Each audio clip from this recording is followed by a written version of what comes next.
దేవుడు, రామాయణం, రాముడు వంటి అంశాలతో ఆస్తికులు నాస్తికుల మధ్య ఎప్పుడూ చర్చ నడుస్తూనే ఉంటుంది. అటువంటి అంశాలలో రామసేతు ఒకటి.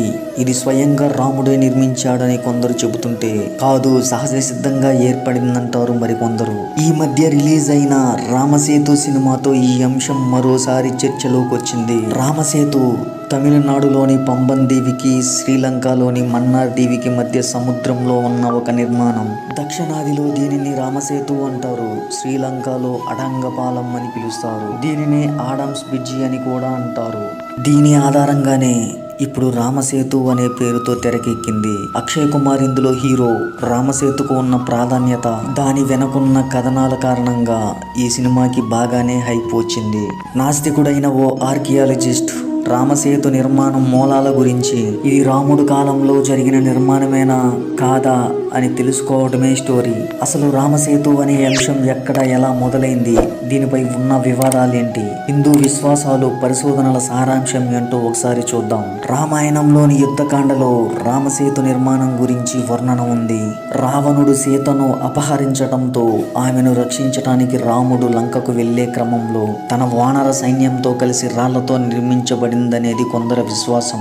ఈ వారధి వయసు 17 లక్షల సంవత్సరాలు అయి ఉండొచ్చనేది కొందరి పురాతత్వవేత్తల అంచనా. కొంతమేర 3 కిలోమీటర్ల వెడల్పు, 30 మైళ్ళ పొడవు ఉండే ఈ వంతెన ఎలా నిర్మాణమైంది అనేది ఇప్పటికీ అంతుచిక్కని ప్రశ్నే. దీనికి సమాధానాలు చాలా ఉన్నా దానిలో దేనికి స్పష్టమైన ఆధారాలు లేవు. ఈ రాళ్ల వంతెన రహస్యం ఏంటి అనే దానిపై పరిశోధనలు కూడా జరిగాయి. పగడపు సిలికా రాళ్లు వేడెక్కినప్పుడు వాటిలో గాలి చేరి అవి తేలికగా మారి నీటిపై తేలుతాయని, అలాంటి రాళ్లతోనే ఈ వారధి సహజంగానే ఏర్పడి ఉండొచ్చనేది కొందరి శాస్త్రవేత్తల అభిప్రాయం. ఈ వారధి ప్రాంతంలో సముద్రం ఆటుపోట్లు అత్యంత తీవ్ర స్థాయిలో ఉంటాయి. 2004 సునామీ సమయంలో రామసేతు నిర్మాణంలో ఉన్న కొన్ని రాళ్లు రామేశ్వరం ప్రాంతంలో కనిపించాయని చెబుతుంటారు. ఇప్పటికీ ఈ ప్రాంతంలో నీటిపై తేలే రాళ్లు కనిపిస్తాయి.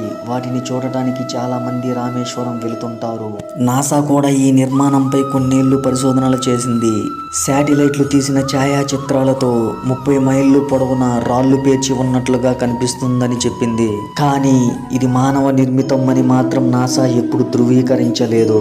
2017 డిసెంబర్లో అమెరికాకు చెందిన సైన్స్ ఛానల్ 30 మైళ్ళకు పైగా పొడవున్న రామసేతు సహజ సిద్ధంగా ఏర్పడినట్టు లేదని, అక్కడి ఇసుక సహజంగా ఉన్నదే అయినా రాళ్లు మాత్రం వేరే చోటు నుంచి తీసుకొచ్చి పేర్చినట్టుగా ఉన్నాయని పురాతత్వ శాఖకు చెందిన డాక్టర్ అలెన్ లెస్టన్ అన్నారు. ఇసుక 4000 ఏళ్ల నాటిదని, రాళ్లు 7000 ఏళ్ల నాటివని పరిశోధనలో తేలిందని చెప్పారు. సింపుల్ గా చెప్పాలంటే దీనిని సూపర్ హ్యూమన్ అచీవ్మెంట్ అని చెప్పింది సైన్స్ ఛానల్. మరి వాటిని ఎవరు అక్కడికి తీసుకొచ్చి పేర్చి ఉంటారు, ఆ రాళ్ల వెనుకున్న కథేంటి అనేది మాత్రం మిస్టరీనే. రామసేతు రాజకీయంగా కూడా కొన్నేళ్లు రగిలిన అంశమే. 2005లో యూపీఏ ప్రభుత్వం సేతు సముద్రం షిప్ కెనాల్ ప్రాజెక్టులో భాగంగా 12 మీటర్ల లోతు, 300 మీటర్ల వెడల్పు ఉన్న కాలువను తవ్వేందుకు అనుమతి ఇచ్చింది. గల్ఫ్ ఆఫ్ మన్నార్ ను లోతుగా తవ్వి నౌకల రాకపోకలకు అనుగుణంగా మార్చాలనేదే నాటి యూపీఏ సర్కార్ ఉద్దేశం. ఈ ప్రాజెక్టు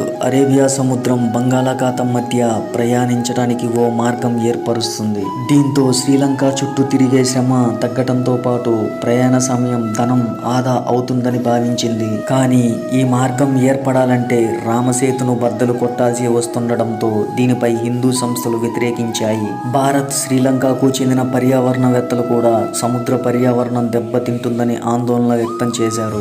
ఈ ప్రాజెక్టుకు వ్యతిరేకంగా మద్రాస్ హైకోర్టులో పిటిషన్ దాఖలు అయింది. రామాయణంలో పేర్కొన్న ఎలాంటి విషయాలకు ఎలాంటి శాస్త్రీయమైన ప్రతిపాదన లేదని కాంగ్రెస్ తన ప్రతిపాదనలో పేర్కొనడంతో ఈ విషయం సుప్రీంకోర్టు మెట్లెక్కింది. పురావస్తు శాఖ కూడా కాంగ్రెస్ వాదననే బలపరిచింది.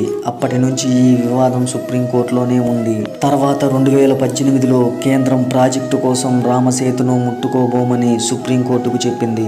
మరోవైపు దీనిని వారసత్వ కట్టడంగా గుర్తించాలని మాజీ బీజేపీ నేత సుబ్రహ్మణ్య స్వామి సుప్రీంకోర్టులో పిటిషన్ వేశారు. ఏది ఏమైనా విజ్ఞానానికి విశ్వాసాలకు మధ్య జరిగే నిరంతర సంఘర్షణలో రామసేతు ఇప్పటికీ కొరకరాని కొయ్యగానే ఉంది. కానీ 100% రాముడు వానర సైన్యంతో నిర్మించిన వారధే అనేది నా నమ్మకం. ఈ వీడియో మీకు నచ్చినట్లయితే నా ఛానల్ని సబ్స్క్రైబ్ చేసుకొని కింద ఉన్న బెల్ ఐకాన్ని క్లిక్ చేయండి.